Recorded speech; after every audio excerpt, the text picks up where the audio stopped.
Pak Bharat match के मुतनाज़ match referee Andy Pycroft को पाकिस्तान के मैचेस से हटाए जाने का इम्कान है। मुत्तहिदा अरब अमारात के खिलाफ मैच में एंडी पायक्रॉफ्ट रेफरी के तौर पर तैनात हैं। भारतीय मीडिया पाकिस्तान के मैचेस में रिचर्डसन को मैच रेफरी तैनात करने का इम्कान जाहिर कर चुका है। पाकिस्तान ने पीर को ICC को लिखे खत में मैच रेफरी एंडी पायक्रॉफ्ट को फौरी हटाने का मुतालबा किया था।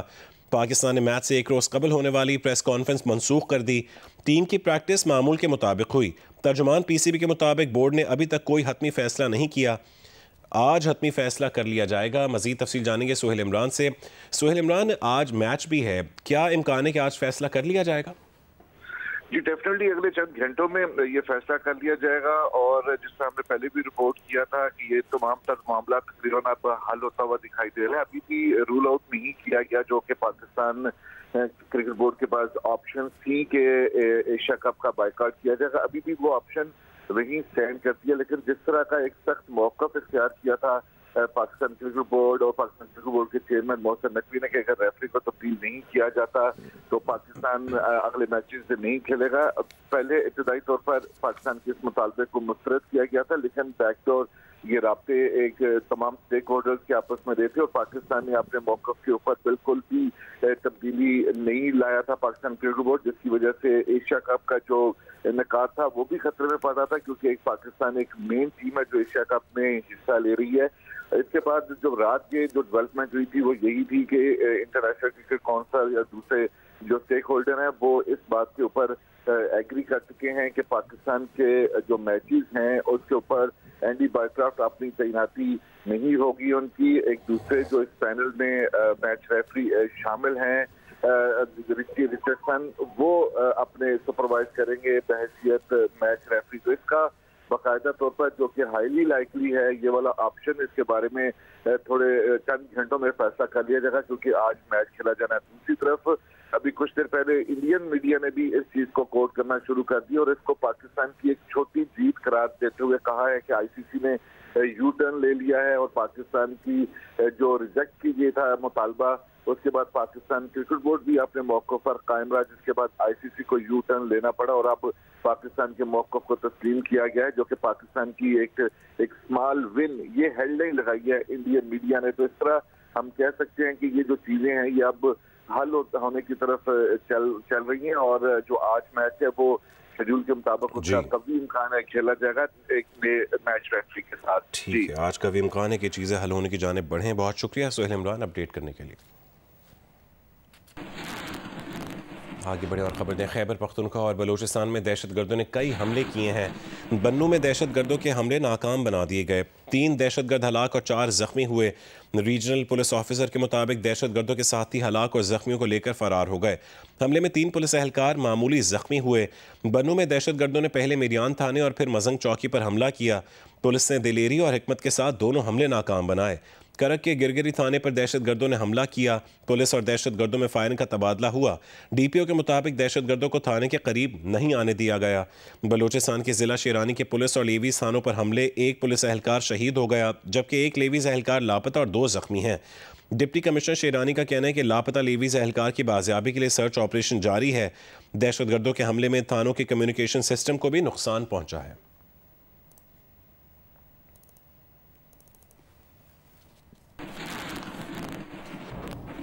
इसराइली फ़ौज ने गजा शहर में ज़मीनी कार्रवाइयाँ शुरू कर दी हैं। मज़ीद 90 फ़लस्तीनी शहीद कर दिए। जर्मनी और यूरोपीय यूनियन की मज़म्मत। यूरोपीय यूनियन खारजा पॉलिसी के सरबराह ने कहा है कि ज़मीनी हमला गजा की संगीन सूरत हाल को मज़ीद बदतर कर देगा। यूरोपीय कमीशन के आज होने वाले इजलास में इसराइल पर पाबंदियाँ मुतवक्के हैं। कनाडा ने कहा है कि गजा सिटी पर इसराइल का ज़मीनी हमला खौफनाक है। इसराइली हमला इंसानी बहरान को मज़ीद संगीन बनाता है। इसराइल को बैनुल अक़वामी क़वानीन की पासदारी करनी चाहिए।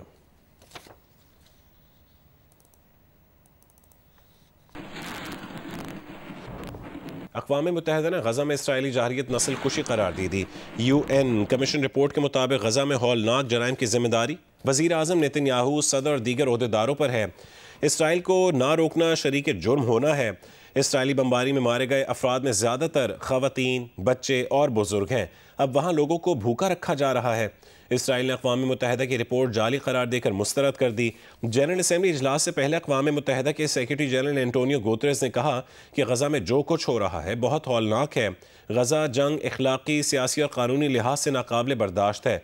इसराइल गज़ा जंगबंदी मुज़ाकरात के लिए संजीदा नहीं है।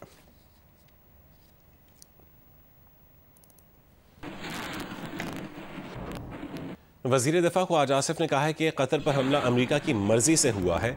बड़ा वाक़या है, कुछ वक्त लगेगा लेकिन कुछ ना कुछ होगा। मुस्लिम दुनिया को समझना चाहिए, अपने दोस्तनुमा दुश्मन में तफरीक कर लें। शाम में अमेरिका की मर्जी से हुकूमत आई है, इसराइल उस पर भी हमले से बाज नहीं आ रहा। जियो न्यूज़ के प्रोग्राम आज शाहजेब खानजादे के साथ में गुफ्तगू में कहा कि मुस्लिम ममालिक को नेटो के तर्ज पर इत्तेहाद बनाना चाहिए। दोहा में होने वाली कॉन्फ्रेंस से मायूसी नहीं हुई, ये गैर मामूली कॉन्फ्रेंस थी। अगर आप समझें कि कोई अब्रप्टली मुस्लिम दुनिया जो है कोई उसका रिएक्शन शो करेगी, तो मैं समझता हूँ कि it will be a little early to gauge that और एक्सपेक्ट दैट। मेरा अपना ख्याल है कि ग्रेजुअली हमें एक तो नेटो के तर्ज के ऊपर जो है एक मिलिट्री अलायंस बनाना चाहिए। कम से कम आपको ये लगा कि इस तरफ सूरत हाल जा सकती है? जा सकती है, बिल्कुल जा सकती है। मुझे वहाँ पे मायूसी नहीं हुई। प्रोडक्ट था अमेरिका का, उसामा बिन लादेन वो रिडेंडेंट हो गया, अमेरिका ने उसको डिस्पोज ऑफ कर दिया। तो इसमें नेतन्याहू का कहना कि वो यहाँ पे था, यहाँ पे तो लाए भी अमेरिकन थे, ये गलतफहमी या खुशफहमी किसी को नहीं होनी चाहिए। ये सारा कुछ अमेरिका की मर्जी के साथ हुआ है। मुस्लिम वर्ल्ड को ये रियलाइज करना चाहिए, कम से कम करना तो बात की बात है, कम से कम ब्लैक एंड व्हाइट में अपने दोस्तों से और दोस्त नवा दुश्मन जो है उनमें कोई थोड़ी सी तफरीक कर लेनी चाहिए। मेरा ख्याल इट्स हाई टाइम। ये एहसास आपको कल वहां नजर आया? एब्सोल्युटली उनमें एहसास था, उनकी बॉडी लैंग्वेज में, उनके एक्सप्रेशंस में ये चीज मौजूद थी। लेकिन please try to understand, it will take time लगेगा and something will definitely come out of this, you know, definitely. Trump अब कह रहे हैं दोबारा नहीं होगा, तो वाकई दोबारा नहीं होगा, क्योंकि नेतन्याहू तो कह रहे हैं दोबारा होगा। नहीं, ये कोई नहीं, ये दोबारा भी खुदा न खास्ता दोबारा भी होगा, से बहरा भी होगा। जिस तरह तल अवीब हुक्म करेगा उस तरह होगा। दरिया सिंध में कोटी बैराज पर पानी की आमद में मजीद इजाफा हुआ। पानी का बहाव बढ़कर 3 लाख क्यूसेक का हो गया है। निचले दर्जे का सैलाब है, जबकि गुड्डू बैराज पर पानी की आमद में कमी आई है। बहाव 5,81,000 क्यूसेक हो गया। फ्लड फोरकास्टिंग डिवीजन लाहौर के मुताबिक सक्कर बैराज पर पानी की आमद 5,71,000 क्यूसेक है। गुड्डू और सक्कर पर बदस्तूर ऊंचे दर्जे के सैलाब हैं। दरिया सिंध में कोट मिठन, राजनपुर, चाचड़ा शरीफ पर पानी की सतह मजीद कम होकर 10.4 फुट पर आ गई। दरियाए चनाब में हेड पंजनत पर बहाव में कमी का सिलसिला भी जारी है। निचले दर्जे के सैलाब में तब्दील हो गया। पानी का बहाव 1,94,000 क्यूसेक पर आ गया। दरियाए सतलुज में गंडा सिंह वाला पर दरमियाने दर्जे का सैलाब है। हेड इस्लाम और हेड सुलेमान की पर निचले दर्जे के सैलाब है। मंगला डैम 96% भर चुका है।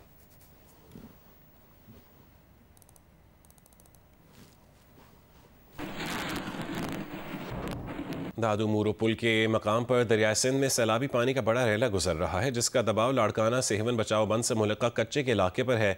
मेहर में जमींदारा बंद टूटने के बाद मजीद देहात पानी में डूब गए हैं। तफसीलात बताएंगे जियो न्यूज़ के नुमाइंदे रियाज नारीजो। जी बिल्कुल, इस वक्त हम लाड़काना सेवन बचाव से मुल्का दरिया सिंध पर मौजूद हैं, हिफाजती पुश्ते पर। और यहाँ पे सूरत फ्लड की ये है कि इरीगेशन हकाम ने के मुताबिक इस वक्त दादू मूरो पुल के नीचे से दरिया सिंध का जो फ़्लो है वो 4 लाख के करीब है और इसमें बतदरीज इजाफा देखने में आया है।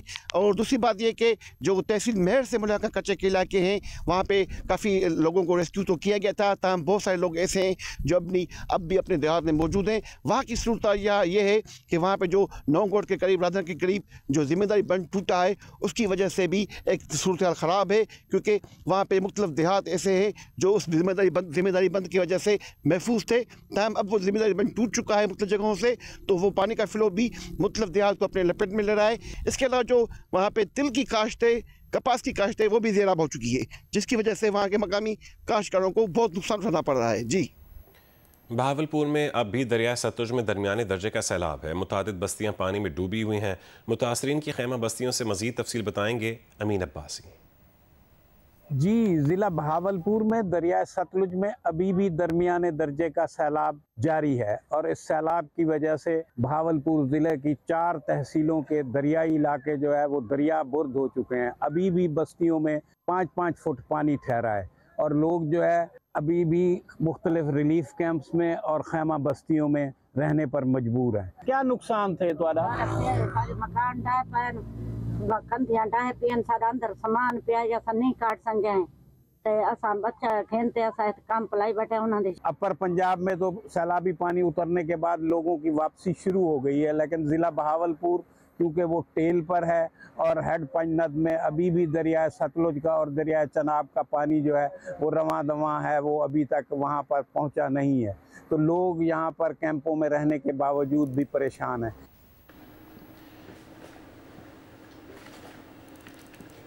केपी से तहरीक इंसाफ के एमएनए मौलाना नसीम अली ने कहा है कि बन्नू खोजड़ी के 23 माहीगीर ओमान की समंदरी हदूद में डूब गए हैं। माहीगीर 6 सितंबर को मछलियां पकड़ने गवादर से ओमान गए थे। लॉन्च के कंप्रेसर में आग लगने के बायस हादसा पेश आया। एक शख्स को करीबी बहरी जहाज़ के अमले ने बचा लिया। 22 अफराद के बारे में अभी तक कुछ पता नहीं चल सका।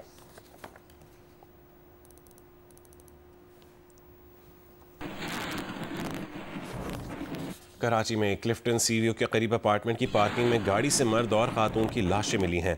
हलाक शख्स शहबाज मलिक रिटायर्ड सरकारी मुलाजिम था। खातून की शनाख्त नहीं हो सकी।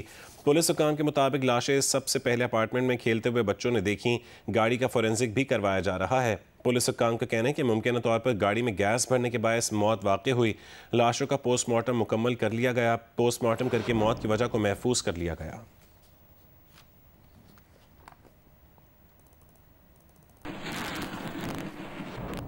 बानी पीटीआई ने सोशल मीडिया अकाउंट्स चलाने वालों के नाम बताने से इनकार कर दिया है। अडयाला जेल में national cyber crime investigation agency की तफ्तीशी टीम ने बानी पीटीआई से सोशल मीडिया अकाउंट्स के बारे में तफ्तीश की तो बानी मुश्तैल हो गए। कहा कि नाम बता दें ताकि सोशल मीडिया अकाउंट चलाने वाले को अगवा कर लिया जाए।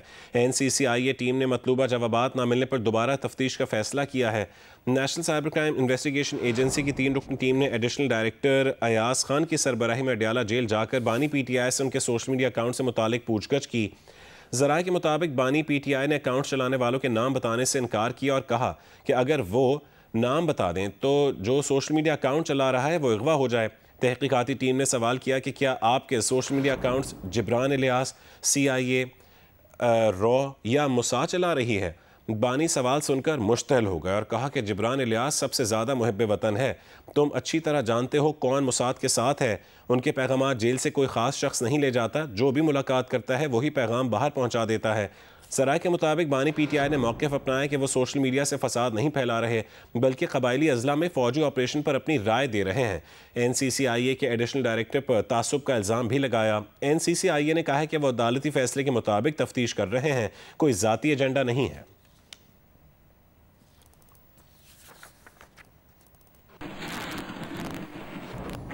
पाकिस्तान चाइना इंस्टीट्यूट के चेयरमैन मुशाहिद हुसैन सैयद ने कहा है कि पाकिस्तान को भारत के साथ क्रिकेट नहीं खेलनी चाहिए। वो हमसे नफरत करते हैं तो हमें भी क्रिकेट नहीं खेलनी चाहिए।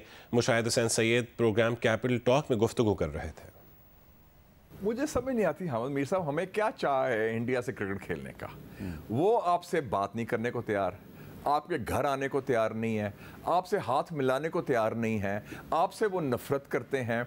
और जब वर्ल्ड कप 2 साल पहले हुआ था T20 का, वो जानबूझ के वो मैच हारे ताकि पाकिस्तान को मौका ना मिले। इस हद तक उनकी नफरत है पाकिस्तान से। इस हालात में जिसमें वो आपको बर्दाश्त करने को तैयार नहीं, आपकी बेइज्जती कर रहे हैं, आपसे हाथ मिलाने को तैयार नहीं। और उसका क्या पैगाम दिया उसने उसके बाद कि ये मैं डेडिकेट करता हूँ पहलगाम को, फलाने का। भाई तुम जा रहे हो, तुम दहशतगर्द हो, तुमने जारियत की, हमने उनको मुंह तोड़ जवाब दिया, तुम्हें पेंटी पड़ी है, अब उसको इस्तेमाल करना चाहते हैं अपने प्रोपेगेंडा के लिए। एशिया कप T20 के ग्रुप बी में बांग्लादेश ने अफगानिस्तान को 8 रन से हरा दिया है। बांग्लादेश ने पहले खेलते हुए 5 विकेट पर 154 रन बनाए। अफगानिस्तान की टीम मुकर्रर ओवर्स में 146 रन बनाकर आउट हो गई। मुस्तफिजुर रहमान ने 3 खिलाड़ियों को आउट किया। अबू धाबी में खेले गए मैच में बांग्लादेशी ओपनर सैफ हसन और तंजीद हसन ने टीम को 63 रन का आगाज़ फराहम किया। तंजीद हसन ने 3 छक्कों और 4 चौकों की मदद से 52 रन की इनिंग्स खेली। सैफ हसन ने 30 और तौहीद रदोए ने 26 रन बनाए। बांग्लादेश ने 4 विकेट पर 154 रन स्कोर किए। राशिद खान और नूर अहमद ने 2-2 खिलाड़ियों को आउट किया। जवाब में अफगानिस्तान की टीम मुकर्ररा ओवर्स में 146 रन बनाकर आउट हो गई। बांग्लादेश ने 8 रन से मैच जीतकर 2 कीमती पॉइंट्स हासिल कर लिए। मुस्तफिजुर रहमान ने 3 खिलाड़ियों को आउट किया।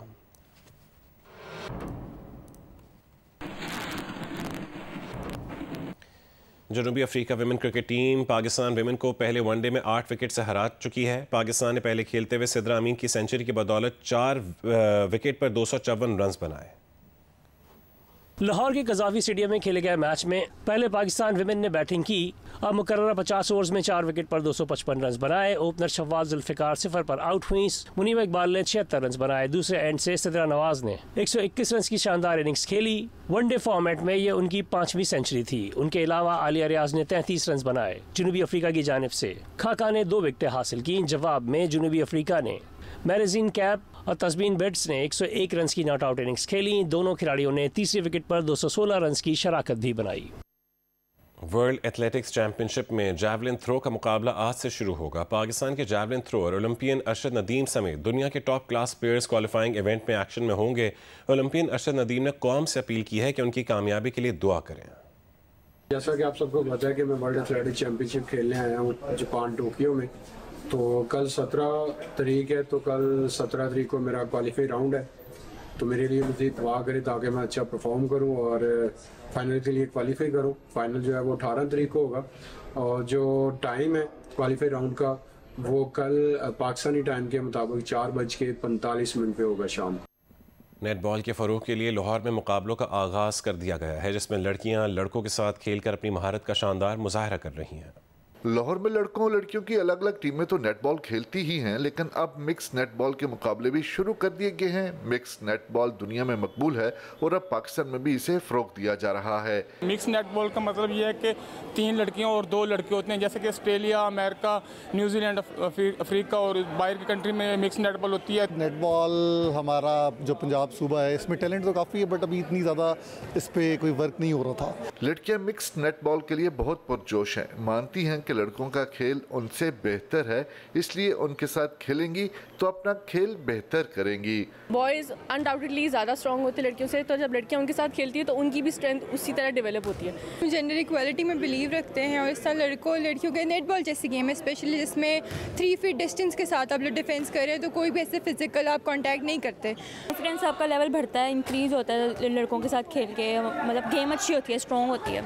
आप अच्छे अच्छे पासेस पे खेलते हैं तो ऑब्वियसली इस चीज़ को और मतलब नॉर्मलाइज करना चाहिए। मुंतज़मीन का कहना है कि आइंदा होने वाले सूबाई सतह के इवेंट्स में मिक्स नेटबॉल के मुकाबले भी बाकायदगी से होंगे। कैमरामैन मोहम्मद सफदर के साथ सुहेल इमरान, जियो न्यूज़, लाहौर। मुजफ्फरगढ़ में सैलाब मुतासरीन कई हफ्तों से अपने घरों से दरबदर थे। सैलाबी पानी उतरने पर अपने घरों को वापस पहुंचे तो अब सर पर छत भी बाकी नहीं रही। ऐसे ही एक मुतासरा खानदान के साथ मौजूद हैं जियो न्यूज़ के नुमाइंदे अदनान मुश्तबा। जी, इस वक्त मैं मौजूद हूँ बस्ती तला में। मैं जिस घर में मौजूद हूँ ये सारा घर जो है वो टूट फूट का शिकार है। सैलाबी रेले ने इस घर को तबाह बर्बाद कर दिया है। अब पानी की सूरत हाल आहिस्ता आहिस्ता पानी की सतह कम हो रही है तो लोगों की आमद का सिलसिला अपने इलाकों में शुरू हो रहा है। ये लोग भी जिस घर में मुक़ीम हूँ ये लोग भी वापस आए, अपना सामान भी ले आए, लेकिन इस वक्त सूरत हाल ये है कि ये घर मुकम्मल तौर पर टूट फूट का शिकार है। लोग अपनी मदद आपके तहत यहाँ पर आ तो गए, लेकिन अब वो परेशान हैं कि पहले तो वो रिलीफ कैंपों में रह रहे थे, लेकिन अब कहाँ रहे लोग, इस वजह से परेशान है। सूरत हाल बहुत ख़राब है, मकान टूट फूट गए हैं, बैठने की जगह भी नहीं है, हम बहुत परेशान हैं। सैलाब मुतासरा अफराद का मुतालबा है, उन्होंने हुकूमत से मुतालबा किया है कि जो उनके घरों का नुकसान हुआ है वो बना के दें, क्योंकि वो रिलीफ कैंपों में तो सर छुपा रहे थे, लेकिन अब जब वो पानी उतरने पर अपने घरों में आए हैं तो घरों में उनको रहने के लिए कोई जगह भी मुयसर नहीं और वो परेशानी का शिकार हैं कि वो अपना सामान और अपने आप को कहाँ पर इस घर में छुपाएं। दरियाए जनाब में सैलाब से मंडी बहाउद्दीन के दर्जनों देहात में सैकड़ों एकड़ पर खड़ी फसलें ज़ेर आब आ गई हैं। किसान काफ़ी परेशान हैं। तफसील बताएंगे मंडी बहाउद्दीन से तारिक भट्टी। जी बिल्कुल, जो हालिया सैलाब आया था दरिया चनाब में कादराबाद के मुकाम पर, उससे जो 11 लाख क्यूसेक का तारीखी जो सुपर फ्लड था, इसने जो मंडी बहाउद्दीन की तहसील फारिया के जो दर्जनों जो देहात हैं वहाँ पर कई रोज तक ये पानी खड़ा था। अब तो पानी उतर चुका है, लेकिन पानी उतरने के बाद अब ये लोगों को उनके नुकसान का पता चल रहा है। और मैं इस वक्त मौजूद हूँ मंडी बहाउद्दीन के इलाका डेरा गुडगौर के अंदर, और यहाँ पर मैं आपको बताता चलूँ कि यहाँ जो किसानों की फसलें हैं उनको बहुत ज़्यादा नुकसान पर, सैकड़ों एकड़ पर खड़ी जो धान की, कमाद की, चारा की जो फसलें हैं वो खराब हो चुके। ये सैकड़ों एकड़ जो है ना, इधर धान की फसल थी, कमाद का फसल था, चारा तो बिल्कुल ही खत्म हो गया है, धान की फसल बिल्कुल खत्म हो गई है। इस वक्त जो है ना हालिया पोजीशन जो है कोई फसल नाम की चीज नहीं बची इधर। जिनका कहना है कि जो हालिया सैलाब है इससे जो तहसील फाजिया के जो मुतासरा देहात है उनमें बहुत ज्यादा जो फसलों का नुकसान तो बहुत ज्यादा हुआ है और हुकूमत बराह रास्त इसमें जो नुकसान का इजाला करे। जी, लाहौर के इलाके बाबू साबू में सैलाब से होने वाली तबाही के आसार बरकरार हैं। मुतासर अफराद अपनी मदद आप के तहत मुश्किलात का मुकाबला कर रहे हैं। हेरा बतूल तफसील बताएंगी। बाबू साबू लाहौर की एक निजी सोसाइटी में सैलाब का पानी इतने रोज गुजरने के बावजूद आज भी खड़ा है। मुतासरीन का कहना है कि वो किराए के घरों में रहने पर मजबूर हैं। अपनी जिंदगी बचा के निकले और सामान भी आधे से ज्यादा गायब हो गया। दूसरा फर्नीचर जो वो टूट फूट गया सब, जो ऊपर प्लेटें लगी हुई थी वो भी सड़ गई हैं। दरख्तों के ऊपर बैठे रहे हैं बच्चे। दूसरे दिन 11 बजे निकले हैं, वो 1122 वाले आए सी। आपने इन मुतासरीन की बात सुनी। इनका कहना है कि यहाँ पे अभी तक पानी खुश्क नहीं हुआ तो अपना सामान कैसे निकालें। मुतासरीन कहते हैं हमारे घर मुकम्मल तौर पर तबाह हो गए, छतें तक गिर गई, बेटियों का जहेज तक सैलाब की नजर हो गया। रात में सड़क किनारे सोने पर मजबूर हैं। जिस तरह सामान बनाया था वही जाया हो गया, सब फर्नीचर हम सड़क पर बैठे हुए। कपड़े शपड़े कोई नहीं, बिस्तरे को नहीं साढ़े ना चारपाई ना बिस्तरा, कोई चीज भी नहीं साढ़े को। अपने खाने बर्तन भी नहीं रह गए, सब कुछ ही साढ़ा थल्ले आ गया। मजदूरी शहर जाते हैं तो कभी लग जाती है कभी नहीं लगती, ऐसे वक्त को धक्का दे रहे हैं। मुतासरीन का कहना है कि सैलाब तो गुजर गया पर हमारी खुशियां तबाह कर गया। कैमरामैन अमीन बाजवा के साथ हीरा बतूल, जियो न्यूज़ लाहौर। मुल्तान के बेशतर इलाकों में सैलाब उतर जाने के बाद खैमा बस्तियों में मुकीम अफराद अपने घरों को लौट गए हैं। सैलाब मुतासरीन उम्र भर की जमा पूंजी सैलाब में बह जाने से परेशान है। इमरान चौधरी की रिपोर्ट देखिए। सैलाब के बायस गिर जाने वाली घर की बैरूनी दीवार पर बैठा ये मोहम्मद साजिद है, जो अपने घर की हालत देखकर सोचों में गुम है कि दोबारा अपना आशियाना कैसे तामीर करेगा। उसकी आमदनी का जरिया उसकी 4 एकड़ ज़मीन पर भी अभी 3 फुट पानी खड़ा है, जिसको सूखने के लिए मजीद 2 माह दरकार है। और सैलाब में बह जाने के बाद जो मवेशी बच गए उनको चारा कहाँ से खिलाना है, अपने बच्चों की छत और मवेशियों का बड़ा कैसे तामीर करना है, यही उसकी सोच का महवर है। अभी तो घरों में कीचड़ है सारा, बाहर बच्चों को रात को अंदर ले जाते हैं उधर। बाकी हम बाहर जानवरों का मसला है सबसे ज़्यादा, इधर घास नहीं है तो राशन का मसला भी है। लेकिन फिर हमारे मकान बाथरूम वगैरह गिर गए हैं। ये एक मोहम्मद साजिद ही नहीं, बस्ती लंगड़ियाल के हर घर की कहानी साजिद जैसी ही है। लोग मुख्तलिफ, इलाके मुख्तलिफ, लेकिन मसाइल एक जैसे हैं। खेतों में खड़ा पानी रंग बदल रहा है। मच्छर, मक्खी और वबाई अमराज से मुतासरीन सैलाब परेशान हैं। ऐसे में उनके जानवरों की खुराक के खाली बर्तन उनकी परेशानियों में मज़ीद इजाफा कर रहे हैं। फ़िलहाल तो सबसे पहले तो नुकसान हमारे काफ़ी ज़्यादा हुए हैं, जिसमें 4 दीवारियाँ भी गिरी हैं, वाशरूम भी गिरे हैं और हमें ये मतलब 4 दीवारी का बड़ा प्रॉब्लम आ रहा है, मसला आ रहा है। खुराक का भी बड़ा मसला है और का जो घर के नुकसान आते हैं वो फर्नीचर वगैरह भी नुकसान हुए हैं। उसके अलावा इमलाक भी गिरी हैं। अपने घरों को वापस लौटने वालों का सारा दिन अपने गिरे हुए आशियानों के सामने लगे हुए दरख्तों के नीचे बैठकर ये सोचते ही गुजर रहा है कि आखिर कब तक कोई उनकी इमदाद करेगा। ज़िंदगी को मामूल पर लाने के लिए इन सबको दोबारा एक लंबी मेहनत की ज़रूरत है। कैमरामैन मोहम्मद सैफ के साथ इमरान चौधरी, जियो न्यूज़, मुल्तान। हुंजा के रिहायशी ने गिलगित बल्तिस्तान के तमाम अजला में माहौलियाती आगाही के लिए अपने पैदल सफ़र का आगाज़ कुंजराब पास से कर दिया है। हुंजा से तफसील बताएंगे अली अहमद। गिलगित बल्तिस्तान के लोगों को इन्वायरमेंट से बड़ा कंसर्न है और यहाँ पर लोग चाहते हैं कि इन्वायरमेंट साफ़ रहे। यहाँ पर एक नौजवान है जो गुज़श्ता 10 सालों से मुकामी सतह पर अपने गली मोहल्ले की सफाई करता था और अब उसने अपना मिशन बनाया कि वो पूरे गिलगित बल्तिस्तान में जाकर सफाई मुहिम के बारे में लोगों को अवेयरनेस देंगे। इस सिलसिले में उन्होंने गुज़श्ता 8 रोज़ कबल खुंजराब से अपने मुहिम का आगाज़ किया। उन्होंने तमाम सियाहती मकामात की सफाई की और इस वक्त वो अपने आबाई गांव गुलमित पहुंचे हैं। तकरीबन 140 किलोमीटर का सफ़र उन्होंने पैदल किया है और यहाँ पर पहुंचे और शानदार इस्तकबाल यहाँ पर उनका किया गया। उनका मकसद है कि वो लोगों को अवेयरनेस दे कि अपने माहौल को साफ़ रखे, न सिर्फ मुकामी लोगों को बल्कि आने वाले सयाहों को। और आगे वो चाहते हैं कि पूरे गिलगित बल्तिस्तान के तमाम अजला में जाए और ये मुहिम जारी रखे। जी, लाहौर में डेंगू केसेस रिपोर्ट होने लगे हैं। महकमा सेहत पंजाब के मुताबिक अब तक 150 के करीब डेंगू मरीज सामने आ चुके हैं, तहम उनका ताल्लुक सैलाब से मुतासरा इलाकों से नहीं है। CEO health Lahore doctor Asif का कहना है कि शहर की 20 यूनियन काउंसिल्स हाई रिस्क पर हैं। रिपोर्ट करेंगी उम्मे फरवा। लाहौर में डेंगू वायरस सर उठाने लगा, अस्पतालों में भी डेंगू के मरीज आने लगे। CEO health Lahore doctor Asif का कहना है कि रवा साल अब तक 150 मरीज रिपोर्ट हुए हैं। दातागंज बख्श, समनाबाद, गुलबर्ग और रावी टाउन्स की 20 यूनियन काउंसिल्स हाई रिस्क पर हैं। इन तमाम जो वेरी हाई रिस्क यूसीज हैं, इनमें मैक्सिमम जो केसेस की तादाद है वो 2 या 3 है और वो अरबी स्पोरेडिक भी हैं, कहीं एक क्लस्टर भी नहीं बन रहा। और अगर कहीं से 2 केसेस रिपोर्ट होते हैं तो हम उस यूसी को पूरी को स्वीप करते हैं ताकि वहाँ पे वो जो साइकिल है उसको ब्रेक किया जा सके। डॉक्टर आसिफ का कहना है कि सैलाबी इलाकों में पानी साफ किया जा चुका है, लेकिन ये इलाके डेंगू के लिहाज से हाई अलर्ट हैं। सैलाबी पानी मच्छरों की ब्रीडिंग के लिए फेवरेबल है। जो IRS है बेसिकली इंडोर रेजिडुअल स्प्रे है, ये हमारे जो है वो जहाँ से हमें लार्वा मिलता है इंडोर के अंदर हम ये करते हैं क्योंकि इंडोर के लिए रिकमेंडेड है और इसके चूँकि हैजर्ड्स नहीं होते, ये ना ज़्यादा रेस्पिरेटरी ट्रैक इन्फेक्शंस करता है और इसकी जो एफिकेसी है वो बहुत ज़्यादा है। जिस दीवार या जिस सरफेस पे कर दिया जाता है वहाँ पे 2 महीने तक भी अगर मच्छर बैठेगा, अगर प्रॉपरली वो किया जाए तो वो मच्छर खुद ब खुद मर जाता है। CEO मियो हॉस्पिटल प्रोफेसर हारून हामिद का कहना है कि तेज बुखार, मतली, सर दर्द, चक्कर आना डेंगू की अलामात हैं। ऐसी सूरत में फौरी तौर पर डॉक्टर को दिखाएं या अस्पताल जाएं। डेंगू की बड़ी टिपिकल अलामात हैं, बहुत तेज़ बुखार होता है, उसके साथ सर में दर्द, आंखों के पीछे दर्द, पूरे जिस्म में दर्द, कमर में दर्द, जोड़ों में, पट्ठों में दर्द, बाज़ दफ़ा उल्टी मतली शदीद होती है, जिस्म से कभी खून भी आ सकता है और जिस्म पे कोई निशान भी बन सकते हैं। महकमा सेहत पंजाब के मुताबिक डेंगू SOPs की खिलाफ वर्जी पर अब तक 1.5 लाख अफराद को नोटिस जारी किए जा चुके हैं। 3500 FIRs दर्ज की गई हैं। कैमरामैन आमिर बाजवा के साथ उमर फरवा, जियो न्यूज़, लाहौर।